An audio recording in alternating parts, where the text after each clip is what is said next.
বারবার একটা কথা বলা হয়, এন্ড একটা জিনিস অনেকটা প্রচলিতই আছে যে কারো যদি ইঞ্জিনিয়ারিং কোশ্চেন ব্যাংকটা নখদর্পণে থাকে তাহলে তার বুয়েট হয়ে গেছে। এন্ড এই জিনিসটা অনেক ক্ষেত্রেই সত্য।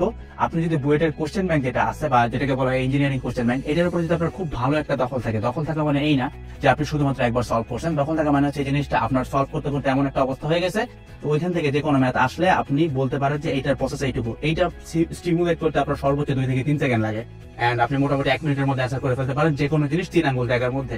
যদি এরকম একটা দখল আপনি কোশ্চেন ব্যাংকের উপরে আনতে পারেন ভাই, চান্সেস আর রিয়েলি হাই আপনার ইনশাআল্লাহ বুয়েটে চান্স হবে। পয়েন্ট 2, আমাদের বেসিক কনসেপ্ট অবশ্যই ক্লিয়ার থাকতে হবে। অনেকে কোশ্চেন করে যে বেসিক জিনিসটা অ্যাকচুয়ালি কি, বেসিক বলতে কি বোঝায়, কোন বই পড়বো কি পড়বো, এইটা অ্যাকচুয়ালি ম্যাটার করে না। যেটা ম্যাটার করে সেটা হচ্ছে গিয়ে একটা কনসেপ্ট, যে কোনো টপিক। ধরেন আমি আজকে ফ্রিকশন পড়তেছি, ঘর্ষণ।